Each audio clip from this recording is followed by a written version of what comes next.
राष्ट्र निर्माण की चुनौतियों में अगली बात करेंगे विभाजन, विस्थापन और पुनर्गठन। हमारे देश में जो विभाजन की प्रक्रिया हुई, विभाजन के क्या परिणाम हुए, तत्कालीन परिस्थितियों में भारत देश का विभाजन हुआ, इन सभी घटनाओं के बारे में हम बात करेंगे।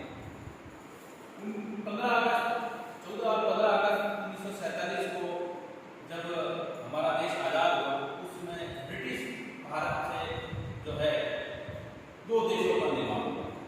अंग्रेजों ने जो है भारत के दो टुकड़े किए और उन दोनों टुकड़ों के अंदर जातिगत और धर्म के आधार पर विधिमय दो टुकड़े किए। एक हिस्सा जो मुस्लिम बहुसंख्यक आबादी का था, उसे जो है पाकिस्तान नामक देश बनाकर के अलग किया गया।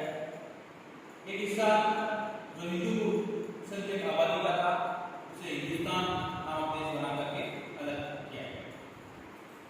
भारत के जितने भी उस समय के तत्कालीन नेता थे, वो जो है द्विराष्ट्रीय सिद्धांत के खिलाफ थे। वो कभी नहीं चाहते थे कि भारत के दो टुकड़े, लेकिन उन तत्कालीन परिस्थितियों को मद्देनजर रखते हुए यह जो है स्थितियां डेवलप हुई थी। उसी में आज हम बात करेंगे कि विभाजन की प्रक्रिया के अंदर जो ये फैसला किया गया, उसमें ये बात कही कि जिस भूभाग को इंडिया नाम से जाना जाएगा या जाना जाता था, उसे भारत और पाकिस्तान नाम दो हिस्सों में बांट दिया गया था। दोनों हिस्सों में दो टुकड़े जो किए गए थे, जैसा कि अपने किताब के अंदर भी बात लिखी हुई है कि एक हिस्सा जहाँ मुस्लिम बहुसंख्यक थे उसे पाकिस्तान नाम दिया गया और दूसरा हिस्सा जहाँ हिंदू बहुसंख्यक थे उसे जो है हिंदुस्तान या भारत नाम दिया गया। ब्रिटिश इंडिया का जो आधिपत्य था, उसके अंदर भी जो बंटवारा हुआ, उसके अंदर बहुत सारी समस्याएं हैं। ब्रिटिश इंडिया के अंदर कोई एक पर्टिकुलर ऐसा इलाका नहीं था जो पूर्ण रूप से मुस्लिम आबादी वाला हो। यहाँ पर जो है दो तरह के हिस्से थे जहाँ पर मुस्लिमों की आबादी ज्यादा थी, एक पश्चिम का हिस्सा और एक पूर्व का हिस्सा। तो इस तरह से जो है इस ब्रिटिश आधिपत्य वाले जो टुकड़े को दो भागों में बांटा गया, पूर्व के हिस्से में और पश्चिम के हिस्से में।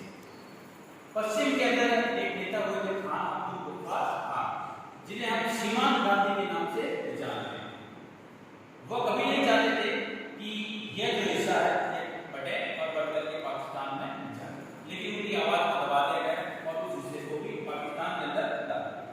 तीसरी सबसे महत्वपूर्ण हिस्सा जो विकट समस्या थी वो ये थी कि ब्रिटिश इंडिया के मुस्लिम बहुल प्रांत में पंजाब और बंगाल ये ऐसे हिस्से थे जहां पर बहुत सारी आबादी जो थी और गैर मुस्लिम, उनको किस जगह डाला जाएगा, किस हिस्से में डाला जाएगा, यह 15 अगस्त की रात तक तय नहीं हो पाया।